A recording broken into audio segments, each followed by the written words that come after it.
get started. Got it. My name is Sarah Naomi. I am the outreach coordinator at Nourish Colorado. And um, they asked if anyone would like to open this today, and I went ahead and volunteered. Of course, I've been regretting it ever since, and I'm feeling a bit nervous right now. So give me grace, please. Um, Yeah, so thank you for joining. This event kind of came together through a partnership with the MENV students, the Masters of Environment grad students, who just wanted to have this conversation, wanted to have a conversation about land access and the work that's being done around this issue. And so it was really just their initiative that kind of made this event come together. And so we're partnering with these passionate and talented Masters of Environment students that are specializing in food systems to facilitate this event. So we have Elias, maybe Hannah, Liz, and Cole, and they will be moderating each breakout room. And then you'll find, we're going to drop some links in the chat for the MENV grad program, and also these students' bios and blogs, a blog post that they did for Nourish Colorado. So, and then we're going to hear today from 4 different leaders who are doing work around here locally in Denver and also across the nation. So we're going to hear from Erin Foster West of the Western Campaigns Director and National Young Farmers Coalition. We're going to be talking about the NYFC policy efforts around land access issues, how they relate to nutrition security, and how to advocate and support. We'll be hearing from Beverly Grant, the founder of Mo Better Green Marketplace, and she'll be talking about innovative ideas around structuring land access. We'll hear from Katie Husha, the Farmer Assistance Program Manager at Go Farm, and she'll be talking about the Jeffco Land Project and work in matching farmers with available land. And then we'll be hearing from farmers Kristen Mion, and who's an owner and farmer at Tasty Acres, Colorado, and Jamie Wickler, another owner and farmer at Wild Wicks Farm. They'll be talking about the stories of successes and challenges experienced in land access and ownership. And so when we open the breakout rooms, you'll be able to engage more with these special guests. You'll have an opportunity to pick 3 topics, just 3 today, just due to the time constraints. And each breakout room will be 12 minutes long, so it'll go very quickly. And you'll see the breakout rooms appear on your screen, and you'll select join on whichever topic you're choosing to join. And then after the 12 minutes is over, we'll bring everyone back to the main room so that you can choose another breakout room, another topic. Before we head into the breakout rooms, I wanted to just offer a moment for us to ground in. Of course, this topic it's very important. And I'm sure that everyone that's here today, that took time to be here today is here because of some personal intention around this issue. And so I just wanted to offer space for us to ground in and connect to whatever that intention is for ourselves before we jump into the breakout rooms. So I'll invite you all to just take a tall seat if you're seated. If you're standing, you can just stand up nice and tall. Wherever you're at, just try to pull some length into your spine and ground your feet if possible. And if you'd like, you can close your eyes. And if you want to leave your eyes open, just find something that you can gaze at, not your computer screen, but something that's not going to move. And take a deep breath in and then blow that breath out.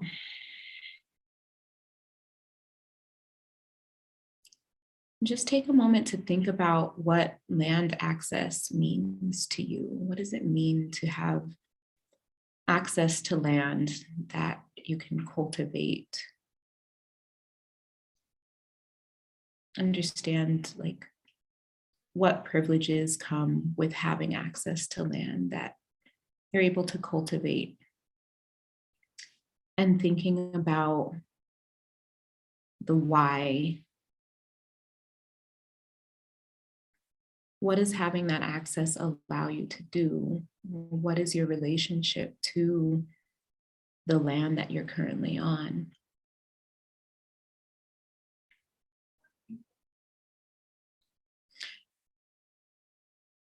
Take another breath in and out.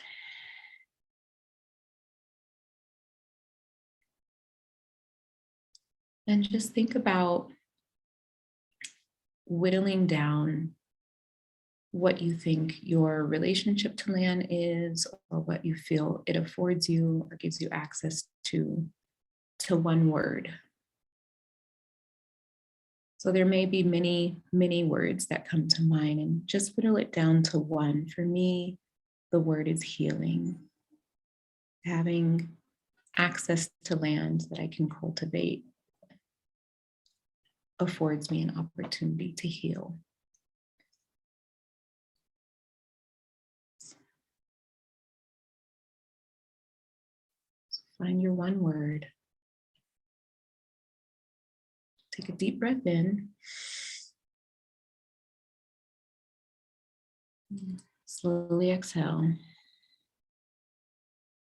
And if your eyes are closed, you can blink them open.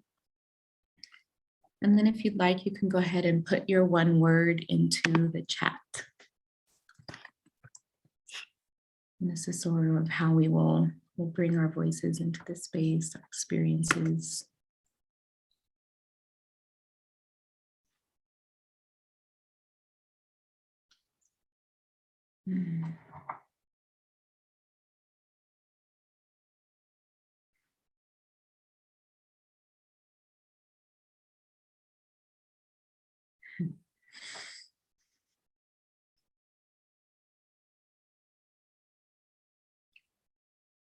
Yeah, I don't know what's going, if it's the planet's fault or what. I'm just feeling like mad emotional, even just looking at all your words. Thank you all for participating and for sharing. So we'll go ahead and open the breakout rooms. You'll see that appear on your screen. And you can choose the room that you'd like to go into. And I invite you to just hold on to that one word and let that be the through line today throughout these different breakout rooms as we're engaging in these conversations. I will let you take it away from here. Okay. Right. Had a screen share failure yesterday, so hopefully we can do a little bit better today. Okay.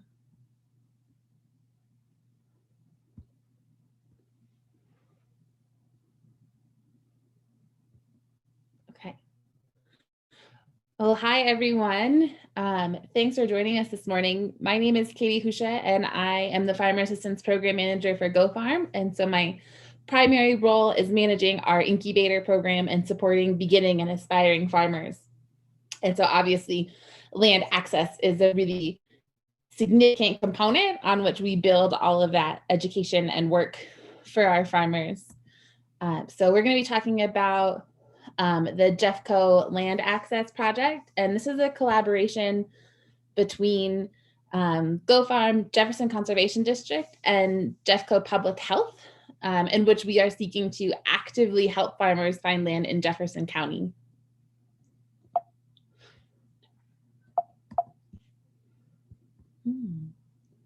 So the overarching goal is that we want to create a database of farmable land within Jefferson County and also eventually branching out into surrounding counties that are held by landowners, either privately held or by organizations, churches, municipalities who are supportive of local agriculture, and also proponents of creating an equitable and just food system and people who value equity. And we would use this database to help farmers find land where they can establish thriving and successful farm operations. And successful means different things to all of our farmers. And what we look for specifically is land where farmers can have a longer tenure, so they can stay for at least 4 or 5 years. So when we're looking for land, we make sure that the landowners that we're talking to are open to signing longer term leases. And also, keeping equity in mind, our goal is to work with either the Mile High Farmers Land Access Committee or maybe a subcommittee who can help ensure an equitable process in matching farmers. So the way that this project got started was through our partnership with Jefferson Conservation District and just brainstorming around some of the biggest issues that we face within our program around land access, and came up with this plan that was already partially being enacted by Jeffco Public Health to create a GIS database that would rank properties in the county based on their suitability for farming. And those criteria that we used are listed here. One of them was that the elevation was below 6,500 feet, that it had a minimal slope, access to a road, so it wasn't a parcel of land that was totally enclosed by other properties without access. The zoning, so we did a research project to look into which zoning codes in Jefferson County and within each municipality are friendly to farming and allow that kind of activity on the property. And then the parcel size. And then additionally, we had a category for available land, which was parcel size minus the building square footage. And then in each of those categories, if our criteria was met, it received a 1. If not, it met a 0. And then each property within Jefferson County was given a farmland index score, somewhere between 0 and 6. And so we've been focusing on properties with a score 4 or higher, which I'll tell you a little bit about why we're not just going after the 6s. We've had a couple of challenges with the data.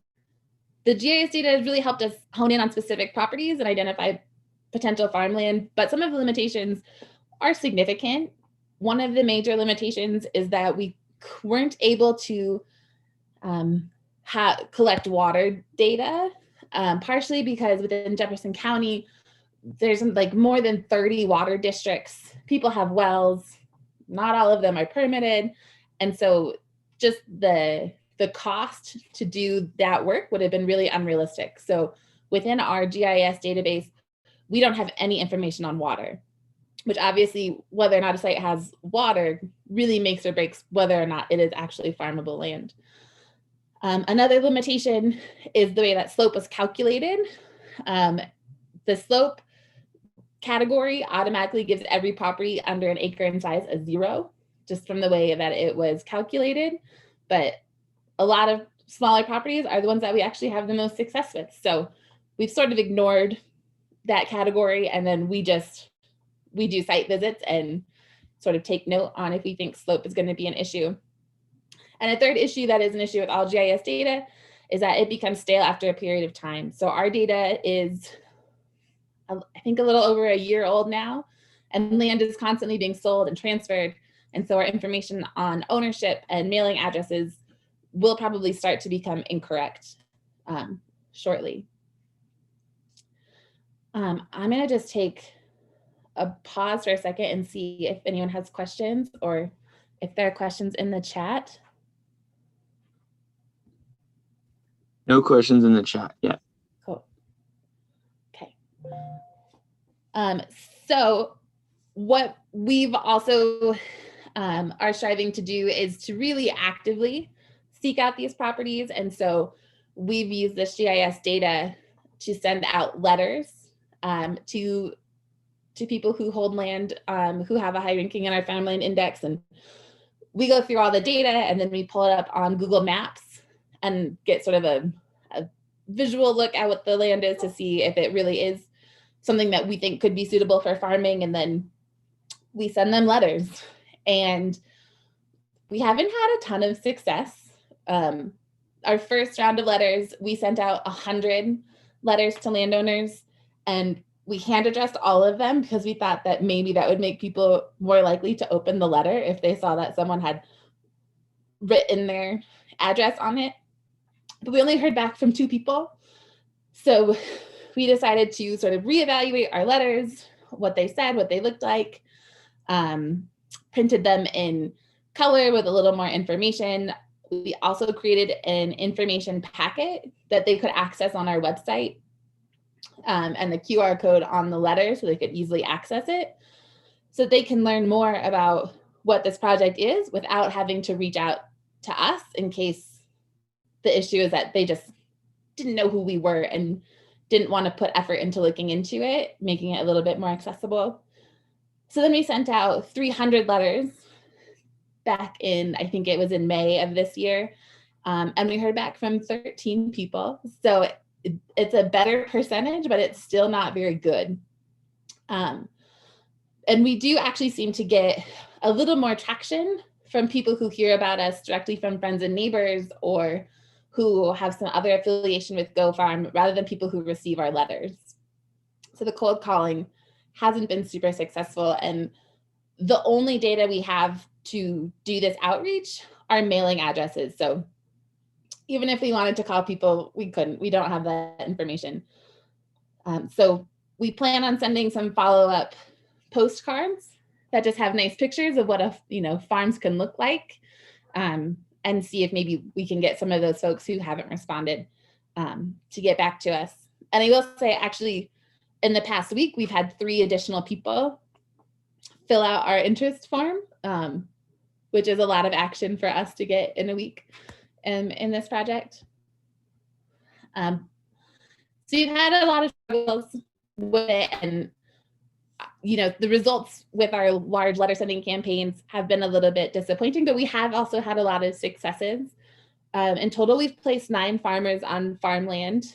8 of those farmers are still farming, and then 1 is just having to take some time off for an injury, but all of that land is still in production. 5 of our farmers have leases that are 4 years or longer. And so far, all of the 9 farmers that we've placed have been farmers who are participating in the Go Farm Incubator, which is not the intent we're wrapping up in a minute. Oh no. Yeah, it went fast. I know. Katie, there was go one ahead. question in the chat. I don't know if you're able to touch on it in a minute, but Willow was curious about the details of leasing terms / land transfer. That's a pretty big conversation that we probably don't have time for, but Willow, I'm happy to share all of our lease templates with you if you're interested. But there's just a couple of pictures of the farms that have been developed before it kicks us out. And not for me. So we have had quite a few successes, but yeah, looks like we need to leave the breakout room. See you back there, everyone. Awesome. We did it. Cool. We'll get moving. So yeah, for the people that are new to the breakout room, if you just want to type in your name and your favorite fall food into the chat, which can be a tough one, as some people said. So this is the Farmer Stories breakout room. And today we are joined by Kristen, who is the co-owner and farmer at Tasty Acres, Colorado, an almost an acre urban farm located in Lakewood, Colorado.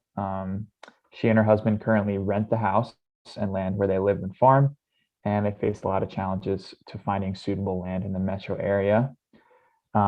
Less than a square mile away is Jamie, owner and operator of Wild Wicks Farm, and she's finishing her 10th season farming in the Denver metro area.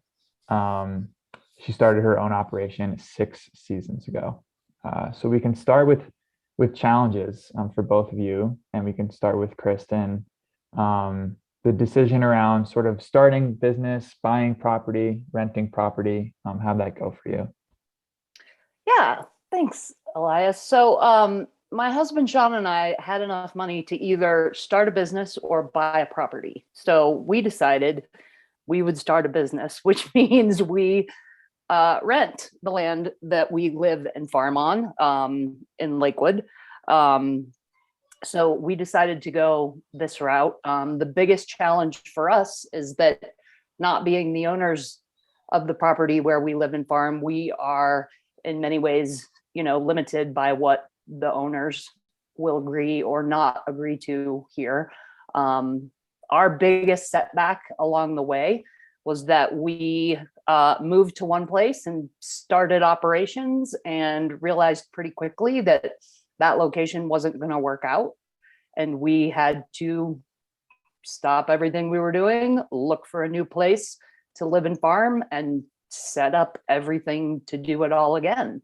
So the place where we live and farm now in Lakewood, we are in the 3rd year of a 5-year lease, and just, doing our best to make it work. We're paying rent on this house and this land every single month, not just when we're harvesting crops. We do that year round, but summer, we got a lot of stuff coming in, but we slow down significantly in the winter, but our expenses do not change. So that's a big challenge for us. Yeah, that's especially important to acknowledge in a seasonal area like Colorado, where it's really hot, really cold. You have a lot of weather issues to deal with. Jamie, how about you in terms of constraints, external forces, and making an operation sustainable? Work. Yeah, so we went a little bit different route. So we started on the property that we own, just a small residential, 1/3 of an acre. Yeah, and we just started building out. Every little speck of our yard, I feel like, has some garden portion to it, even the house, like, is the office. So we have a greenhouse. It's a 1/3 of an acre, so it's pretty small. Then I started wanting to grow more. We had just bought a rental property and realized pretty quickly that the renters were not going to be using the yard in the back. So we fenced off. They have like a little portion to maintain, and we wanted to take care of the rest of the land. So we started growing vegetables on it, and the model started to really work. We started to realize, oh, the rental's paying for the land. Like, we're making an income off of the rental, and we're also being able to make an income off of the land that wasn't being used. It was terrible. So we built out that model. We bought 2 more rental properties, and we just got friends and family to invest on the first one. So once the banks saw that we had equity, then they were willing to give us more loans. We also had to maintain juggling farming and keeping a full-time job so that it looked like to the banks a sustainable investment. So it was crazy. Our life was nuts. For a good 5 years, it was not balanced at all. This is the first year that we're full-time farming, and it feels good. We own our land. It was a ton of work developing that land, and I can't imagine if it was just a lease, if I was investing like the irrigation, the fence, building out the beds, all the amendments that we add every year. We put our blood, sweat, and tears into that land. It makes me kind of want to cry when I hear a farmer has to leave a lease, or they only have a 3-year lease. I'm just like, oh. And yeah, I know that farmers are paying about $1,000 per acre on land. And so we don't have that cost. We have more of, like I said, the rental's paying for the land. Yeah, that's kind of a quick synopsis of what our story is. Yeah. And the challenges run so deep. Yeah. I know we're limited on time, but going back, you both have certainly innovated on ways to make it work. But in terms of what you need from whether it's a community member, another stakeholder in the food system. Where do you see places to move the needle? Jamie, we can start with you. Yeah. My like instant reaction is I just want people to invest in farmers, because I see, I've been in the community for a while and I've seen a lot of farmers rotate out of this. A lot of farmers get into it. They have all this energy getting into it. And then all of our like realities just are like, and every year I just see it break down farmers. So I want people to like see the potential of, not everybody, our model wouldn't work for everybody. I know that. Like rental properties are a lot of work and you need to know how to like fix it all. But I hope to be an idea and a model that could potentially work for people. So if you can invest money into a farmer so that they can actually sustain themselves, I just feel like that's the best way to kind of look at it. And for us, we have a retirement plan. Like in 30 years when our mortgages are paid off, hopefully we can retire from farming, because when we're 70, we won't be able to farm. And yeah, the reality is that just needs to happen. We need to look at it as a community, that not just all the farmers need to bear this weight of what it costs to grow food. Yeah, awesome. Kristen, what do you think about in terms of solutions? Yeah, I mean, I agree with everything that Jamie said. Even, if you can't invest in a farmer, if you have available land or know people that have available land, making it available to farmers, even on a rental basis, is wildly important. Everyone who's in the queue right now as a beginning farmer in incubation programs, they need soil to work. They need space to do what they're doing, or, they're not going to do it anymore. And we need more local food production, not less. So, land access is a huge problem. It's something that I've experienced personally. And, it's the reason I'm here today talking about it, because it's really, really important. Just one more quick note about cost. We are going to top out at this location where we are currently. The footprint that we have, if everything goes right, we can produce about $100,000 worth of food here, but that's not enough to pay for the land that we're on and to support two people and the business. We can't, we're going to outgrow this. Almost an acre is not enough to support us long term. So we're going to have to go somewhere bigger, and try to make this work. So it's just the reality of where we are, with property prices being as high as they are in Metro Denver right now. Yeah, matching people's capabilities with the space to express those capabilities. Looks like we have a raised hand, and we do have a couple minutes for questions, so take it away. I have a quick question, not being in the field, but I am a teacher. And for us, we have the Teachers Federal Credit Union. And even though not all teachers belong to that, many teachers choose to go to the Teachers Federal Credit Union as their bank, so that you get more offers and special rates and other things because you're a teacher. So I was curious if there's something like that, maybe like the Farmers Federal Credit Union, or something where a relationship could be established just for farmers with certain banks, so that you get special discounts and special rates because of what you're doing, so that it's, a break for you, because otherwise it must be very difficult. So maybe that exists already, and if not, though, it's just something to think about. And thank you so much for your time. Maybe I'll do real quick. Yeah, Jamie, why don't you? So I've met with like the Farmer Service Agency, which is somebody that can typically give out loans to farmers.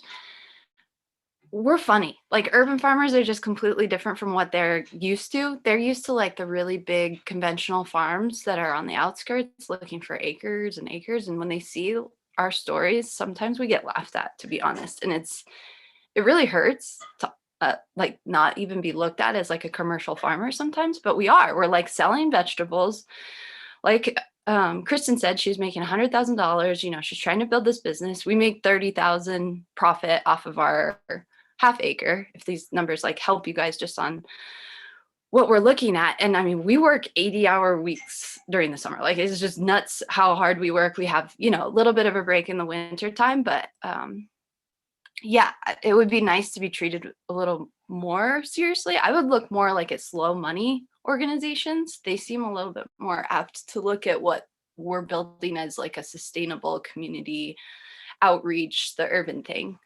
Go ahead, Kristen. Sorry, I took up all the time. It's okay. You know, I think, you know, the FSA, the Farmer Service, I think Service Agency, whatever it's called. I mean, that's who we're going to go. Great. Thanks, Liz, and welcome everyone. Thanks for being here. My name is Erin Foster West. I'm with the National Young Farmers Coalition, and I am going to be sharing some slides. So just bear with me for one moment.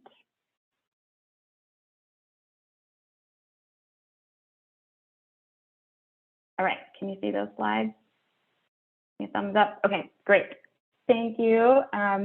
So thanks all for being here. We are going to spend some time talking about land and policy at the national level. You know, some of the other speakers have been focusing more on local level solutions. So I thought we would zoom out, talk a little bit about the national level.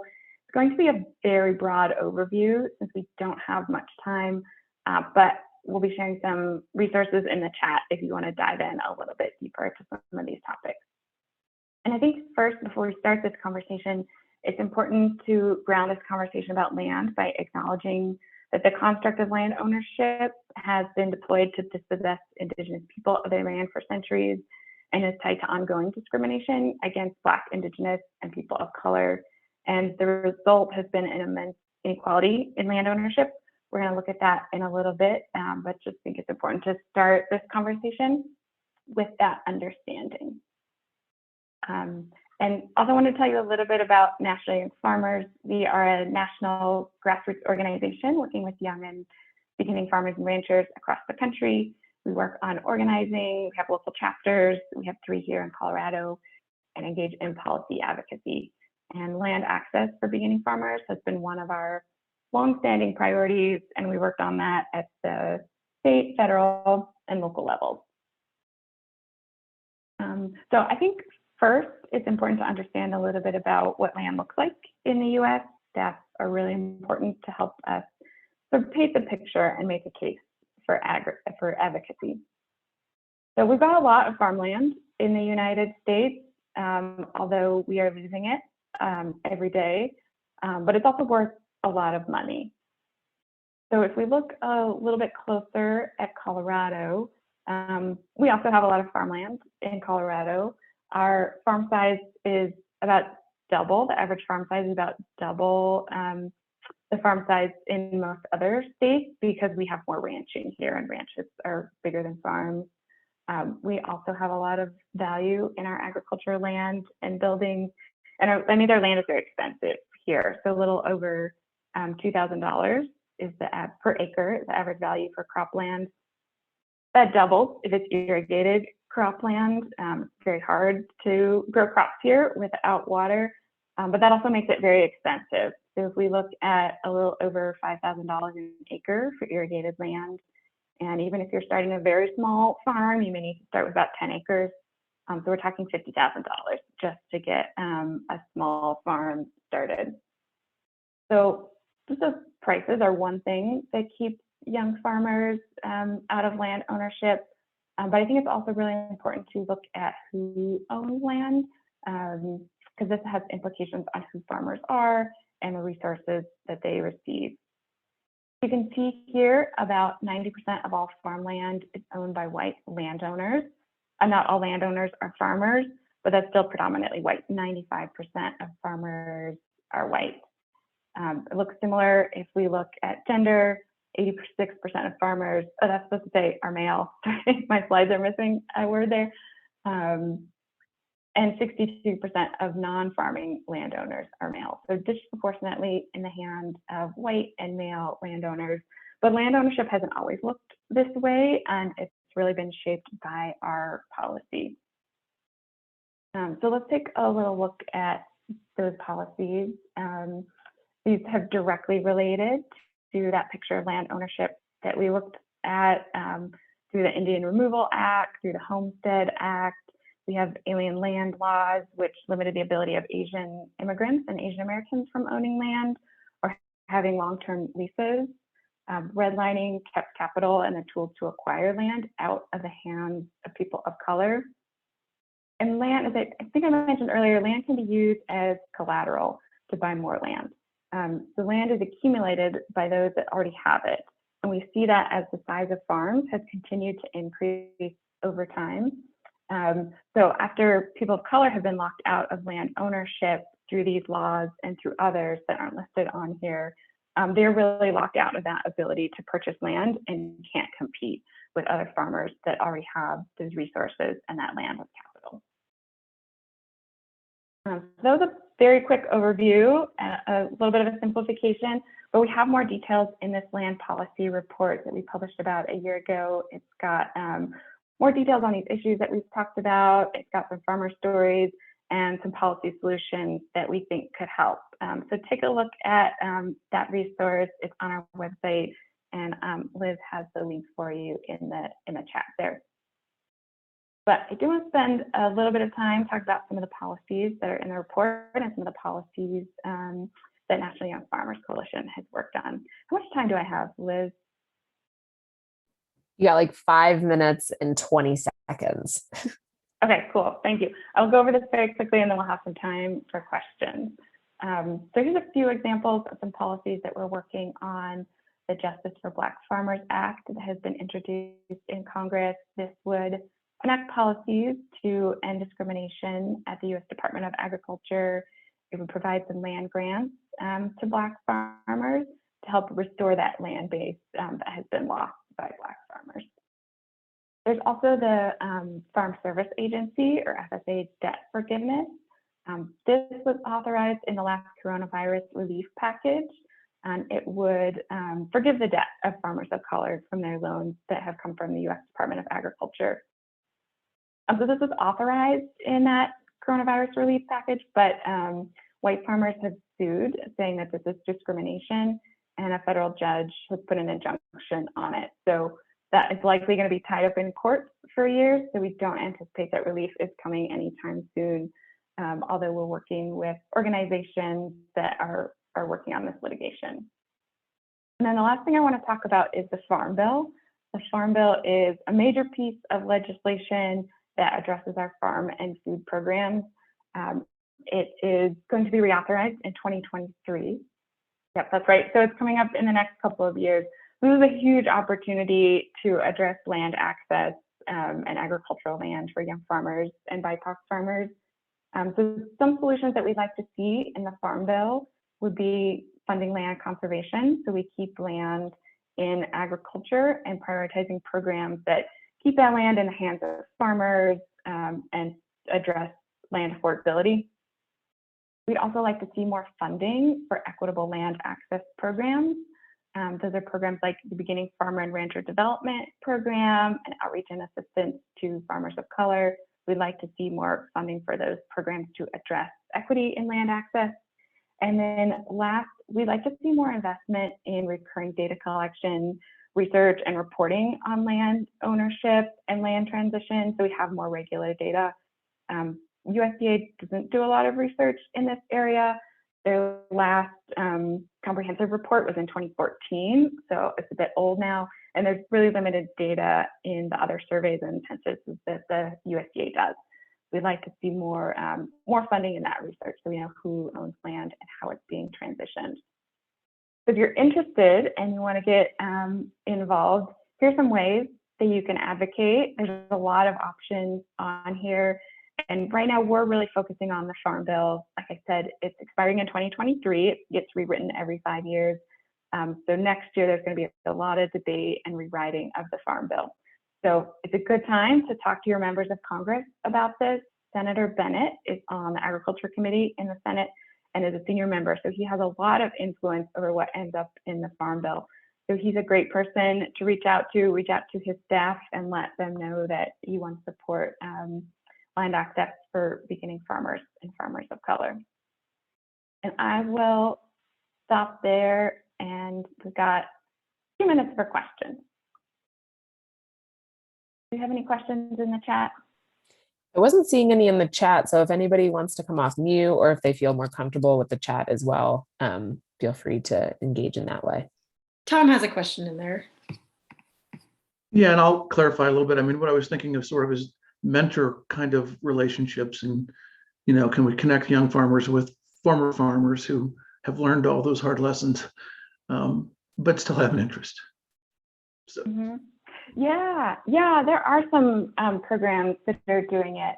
Guidestone, Colorado has some great programs. They have a land link program that helps pair up folks who are looking with land, that folks have land. And we've seen through those types of programs that also is a great way to connect senior farmers with incoming farmers. The Beginning Farmer and Rancher Development Program that I mentioned, that funds organizations that are doing projects that's for beginning farmers. So they can be land access, they could be mentorship programs. So I know there's some programs like that that have been funded through the Beginning Farmer and Rancher Development Program. Those are the ones that come to mind, but I know there is an effort to do that. I think there's opportunity to do more though, because getting that knowledge is definitely also a barrier for young farmers. It's hard to find good training opportunities.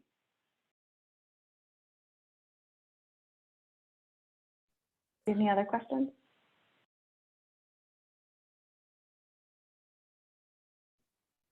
You have about 20 seconds left. So any final thoughts from Aaron or anybody else? And if not, we can head back to the main room for closing and a quick poll. Yeah, I just say if you're interested in getting involved, definitely check out that land policy report, check out our website, and I'll put my contact info in the chat. Thanks so much for joining. I appreciate you.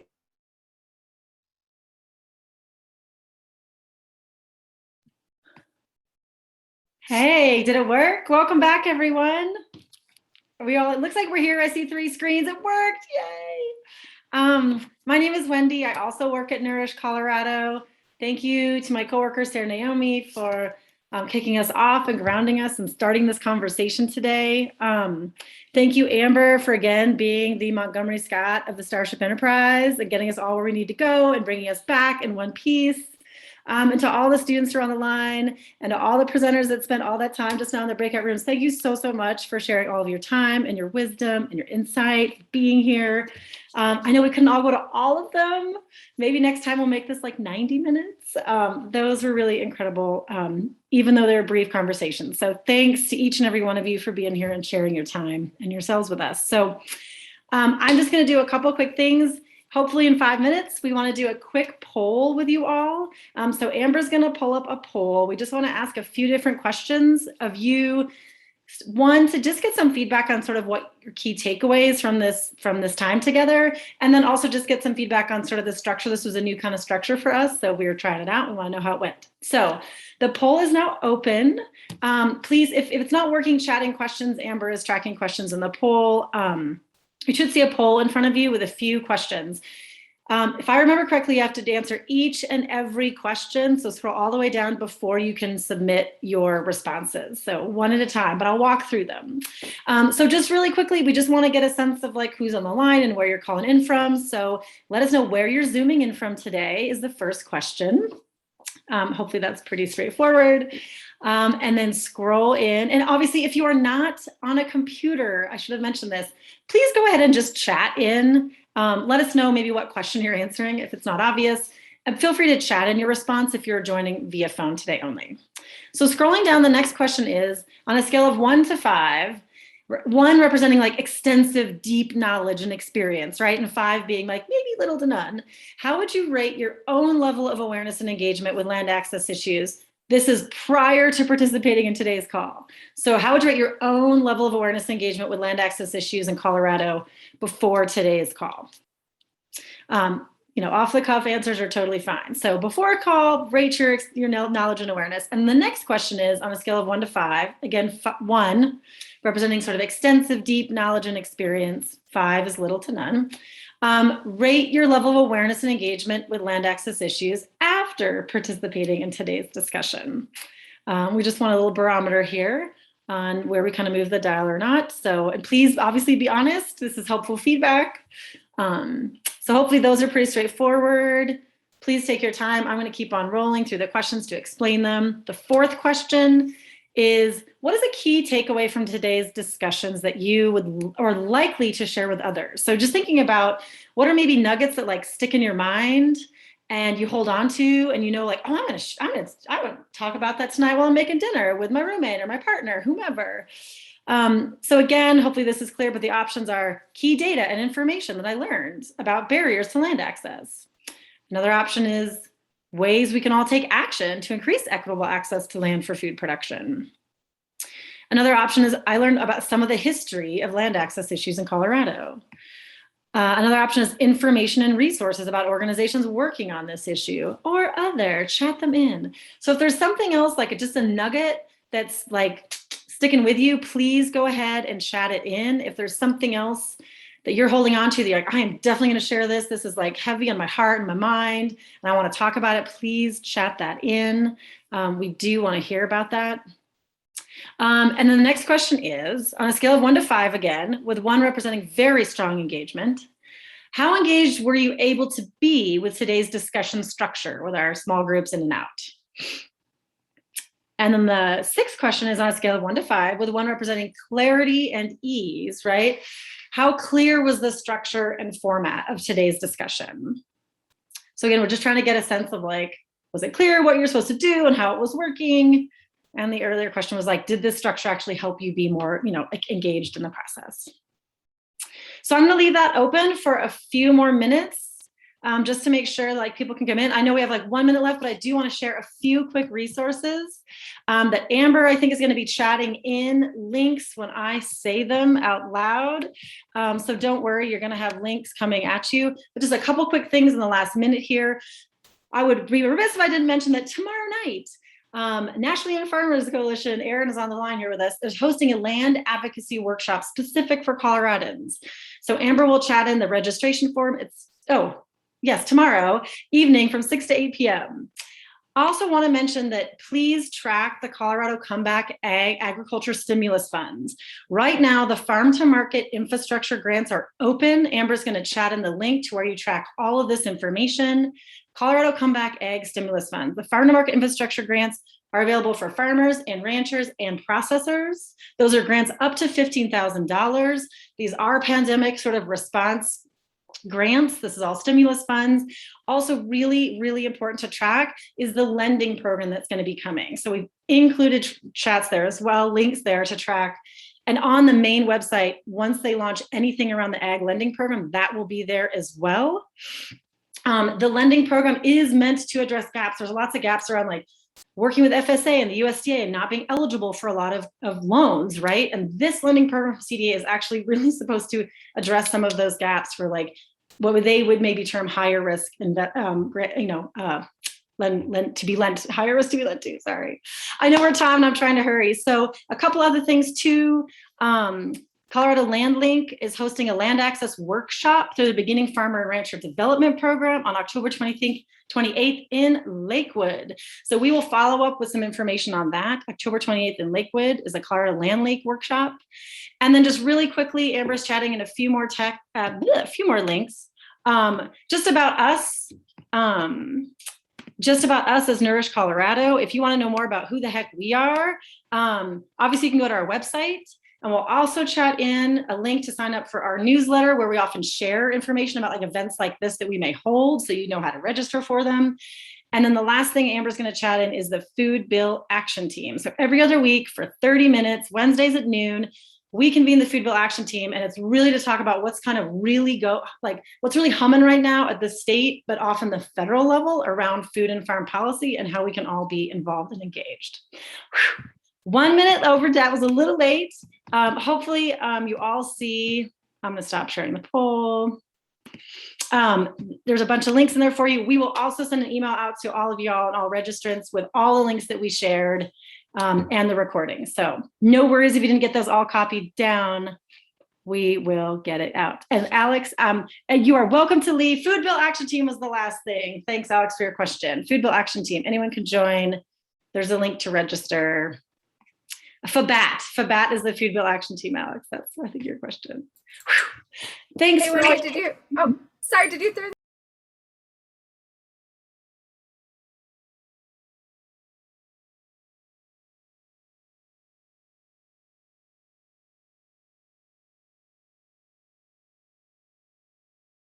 On if you have any sort of just hanging questions you want to address, we'll be here and see y'all. And have a great Tuesday, everyone.